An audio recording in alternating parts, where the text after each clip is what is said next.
Okay, Assalamualaikum warahmatullahi wabarakatuh. Salam sejahtera kepada anda semua yang sedang menonton. So di sini saya ingin berkongsi dengan anda bagaimana anda inginnya tahu siapakah yang berhubung dengan internet wifi anda. So setiap orang mempunyai modem di pejabat ataupun di rumah, tapi kita tak tahu siapa yang berhubung sebenarnya. Betul, mungkin ada kaki hack jiran anda, seorang yang pakai IT, so dia boleh tembus kita punya password untuk guna wifi, dan kita pula guna 2 orang je, kita tak tahu siapa lagi. Betul ke ada orang pakai ke tak, dan duk perasan internet slow. Kenapa internet slow? So di sini saya akan tunjuk kepada anda bagaimana anda boleh masuk ke dalam modem untuk cek siapa yang berhubung dengan kita. Okay, so di sini anda boleh guna telefon ataupun laptop, komputer untuk masuk menerusi browser. Okey, kalau di phone anda buka Google, anda cuma type 192.168.1.1 dan tekan enter. Ini adalah landing page untuk modem D-Link, dan setiap modem adalah berbeza, tetapi untuk masuk ke modem masing-masing mesti kena guna 192.168.1.1. Dan kemudian setiap password untuk modem anda perlu lihat ataupun buat Google, tengok Google search, tengok modem jenis apa, dan tengok password untuk standard default password masuk apa dia. Kalau di link biasanya admin lah, username admin, password admin. Kalau kata mungkin modem TM, username TM user, password TM123, contoh bla bla bla. Okey, boleh dikatakan setiap modem hampir sama dia punya fungsi dia. Okey, di mana anda boleh lihat atas ni ada setup, advanced management. So setiap modem pun macam tu. Jika anda nak tengok dulu wifi connect, siapa device mana yang berconnect dengan anda, berhubung. Okey, bukan berconnect. Okey, berhubung dengan anda. So status, klik. Okey, anda tengok dekat sini wireless clients, DHCP client. So di sini anda boleh klik wireless client. Sama juga dalam modem lain pun anda boleh cari wireless client dan anda check.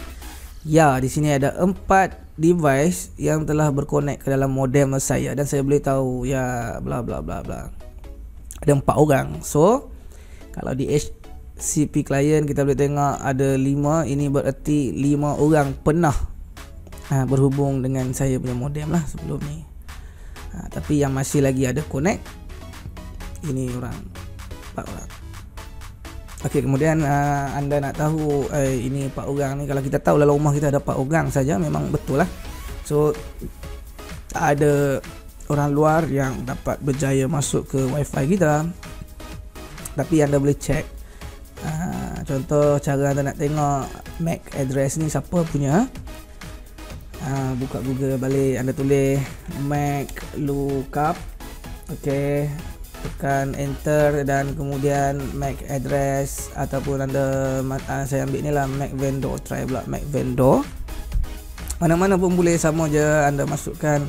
Tadi kita dah copy kita punya nama ini, dan kita dah copy, dan sekarang kita paste. Bila kita paste kat sini, nampak tak dia terus detect Asus Technology Companies. Alright, so kedua kita try tengok search lagi. Ini siapa punya MAC address, phone siapa. Kat sini kita boleh agak-agak je TP-Link Technology. So ini kalau TP-Link mungkin dia pakai telefon lah. Sorry bukan telefon, dia pakai komputer lah untuk berhubung.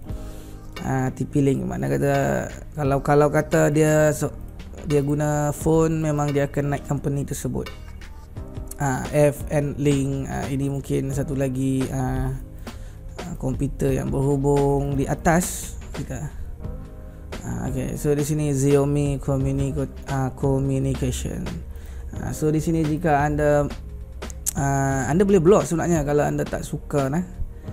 Contoh anda cakap budak ni duk tengok internet macam-macam, aku nak block dia. Boleh block sebenarnya. So untuk block MAC address, nanti anda tengok video seterusnya saya akan buat. So di mana anda boleh sendiri boleh lakukan nak bagi telefon mana ataupun gadget device mana yang boleh guna internet, dan anda asingkan device tersebut. Ini berarti walaupun dia dapat connect wifi dalam phone dia, dalam device dia tu, dia tulis connect, tapi bila dia nak access tak boleh. Ini lagi bagus berbanding kalau anda tak bagi wifi. Contoh macam anak-anak kan, nak wifi, so password wifi so anda bagi, dan anda boleh kontrol di sini juga telefon dia untuk kecualikan mendapat akses daripada internet, dan dia pun tak tahu sebenarnya.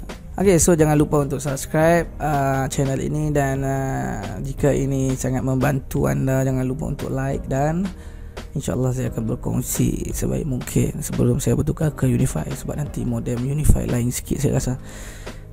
So inilah cara untuk anda tengok siapa yang berhubung, dan juga video seterusnya cara anda nak block device. Okay, terima kasih. Assalamualaikum warahmatullahi wabarakatuh. Salam sejahtera kepada anda semua. Bye bye. Tata.